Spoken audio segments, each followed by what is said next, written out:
Angela if you are new to my channel, and today I am going to be bringing you another paranormal video. But before we get into that, I just wanted to say thank you guys so much for your patience. I know I haven't been as consistent with my uploads lately, and a lot of you know that I've been through a lot these past couple of months if you follow me on Instagram as well. And yeah, I moved, so I literally just finished setting up our bedroom yesterday so that I could film and have a nice backdrop, and I just got home from California. I was there for 10 days celebrating my birthday with my family, and I think it's just what I needed to kind of hit that reset button and just get back on track, and I feel a lot better now. So with that being said, today I'm going to be doing a paranormal video for you guys. Like I said, if you are new to my channel, I do all things beauty and paranormal here, so if you like that combination, then I would love for you to hit that subscribe button down below and join our YouTube family. And also guys, please don't forget to hit that notification bell too, so that you see when I upload, because I do upload every single week. And today I'm going to be reading you guys some very creepy stories that I found. I find a lot of the things that I read to you guys on the Occult Museum website, which I will link down in the description below to give credit, as I always do.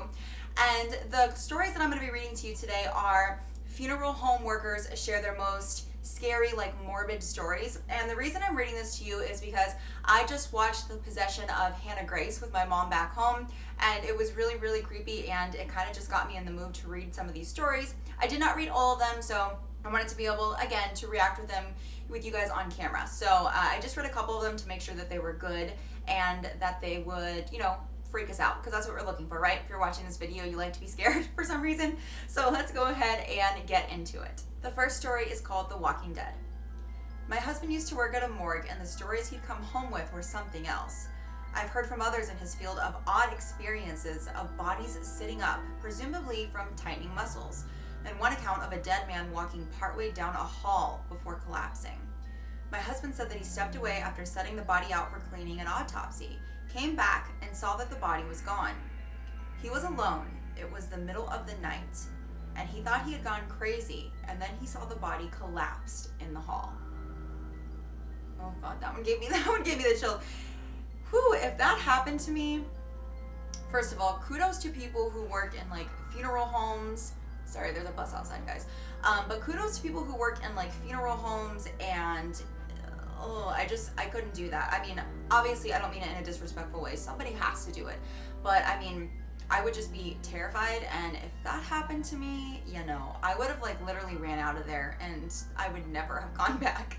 But anyways, let's go ahead and get to the next story. So, the next story is called In Death's Grip.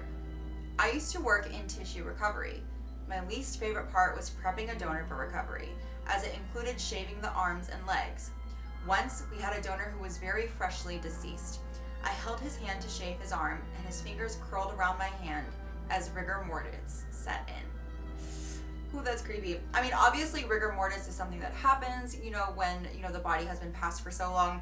But I can't imagine if you're holding the deceased person's hand, you know, doing your job, cleaning them up, and as rigor mortis sets in, it literally squeezes your hand. That would still be very, very creepy to experience, I think, even if you're used to, you know, working in a place like that. The next one is called Moans of the Dead. If corpses have a lungful of air, then moving them causes it to release. When the air travels through their throat, you get some minor vocalization, but it's usually just a liquidy gurgle. It still gets me sometimes though, if I'm working alone. The flickering of lights. I'm a nurse, and the only place I've ever seen the lights flicker is just outside the morgue. They are almost fine all of the time, but when we bring the bodies down, the lights always flicker. Really creeps me out. Yeah, that's kind of an odd thing to be a coincidence, that they only flicker when you bring in corpses. That would freak me out too. The corpse rises. My neighbor a while back before I moved was a mortician. One night he had a body he was preparing for a very early morning wake or service. Whatever was going on, it was unusual, and it required him to work into the wee hours of the morning on this particular corpse. So as he's working on it, he turned his back to grab some tools or supplies, and the angle he was standing at with regard to the corpse left the body visible just out of the corner of his eye. As he was looking down at whatever tools he was getting, in the corner of his eye, he saw the body slowly start to sit up. His fight or flight instinct immediately kicked in, and he ran to the stairs as fast as he could. But he was so clumsy trying to get up the stairs, he tripped, and he was pretty much crawling and clawing his way up to the top. He was just near the top before his senses finally came back and he knew it was rigor mortis. He collected himself and started to laugh at how absurd it all was. He had been doing this for 15 to 20 years at this point, and he had never had a freak out like that before, where instinct overtook knowledge and experience. That one actually does creep me out, even though he noticed later that it was like, oh, duh, it's rigor mortis, I've been doing this for 15 to 20 years. But it almost makes you think, what made him, after 15 to 20 years, never getting freaked out about something like that, being used to it, but that particular time, what was different about it that made him go into fight or flight mode? Was it really rigor mortis? I don't know. The paranormal, curiosity in me, that raises a question for me. I'd love to know what you guys think. Tears of a clown. We had a dead clown one time. This person was buried in full clown costume with makeup and all. At the family's request, the funeral directors were clowns too. They supplied costumes and did our makeup. Family and friends had one teardrop painted on near the eye. Wow. Respect. I mean, maybe this has something to do with what the deceased did for a living. I will say though, that would be a little bit creepy to experience in my opinion. But again, no disrespect. The cleanup. A man was brought into us after lying dead in his garage for 3 weeks in the summertime. He was covered in bugs. His skin was black and green, and the flesh sloshed right off the bone. I couldn't do anything for that case. He was cremated. Well, that one's just kind of sad. The next one's called Mystery of the Standing Man. Okay, this one's already giving me the creeps and I haven't even started reading it yet. Back in med school during an internship at the coroner's, I saw a case when a man in his late 50s was found dead at home, although under quite peculiar circumstances. His body was found standing. Yes, standing in the bedroom with one leg raised and resting on the bed, basically as if he wanted to climb on the bed but suddenly died.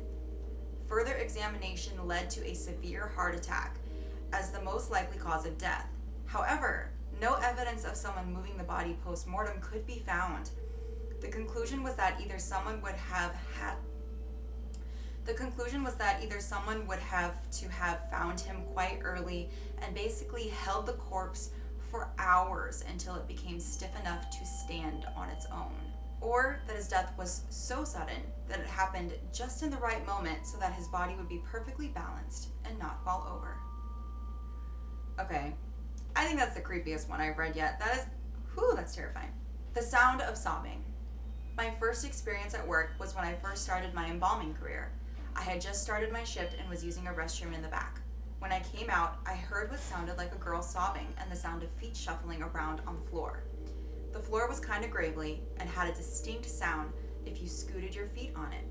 The sound was coming from around a corner that led into a small room where we would store embalmed bodies ready to be delivered to their respective funeral home. I figured someone was upset and crying, so I snuck in, still hearing the sobbing. When I peeked around the corner, the room was empty. No living person in there. I noticed that there was only one body in there as well, a young girl. She shot herself in the side of the head. I wasn't scared per se, but I'm pretty sure you could audibly hear my heartbeat. The last one is called Life After Death. Both my parents are funeral directors. At one service, the wife of an older gentleman had passed away. The widower showed up to the funeral with his new girlfriend, who was much younger and was wearing a very revealing outfit. When the husband would begin to cry, the girlfriend would bring his head to her bosom to comfort him while stroking his hair. Shortly after the ceremony ended, the husband asked one of the funeral directors about the flowers from the funeral. He wanted to know if he could take them with him for the wedding he was having that weekend with his new fiancée. That one's not even, that one's just okay. That's weird. What a interesting one to end on. Well, all right, guys, that is pretty much all I have for you today. I know today was a short one, but I really thought these stories were really good and really creepy, and these are probably some of the best ones I've found in a long time in my experience. They literally made the hair on my arms and my neck stand up. I can't even imagine, like I said, I think it's amazing people who, work in funeral homes and stuff, morticians, kudos to them, because I mean, obviously somebody has to do it, but I feel like that would be a very scary place, in my opinion, to work, because I don't know. Even though a lot of these stories did have exclamations like rigor mortis and stuff, I feel like actually being there in the moment and experiencing it would still be really, really creepy and unsettling. So yeah, if you guys like this video, let me know. And I would love to know if, I don't know, if you, maybe if you're a mortician, what is your scariest experience? Or maybe you have a friend that has an experience. I would love to hear your stories in the comments below. But that is pretty much it. And yeah, please don't forget to subscribe and thumbs up this video. I do post new videos every single week, you guys, so I would love for you to stick around. And as always, I will see you guys in my next video. Bye!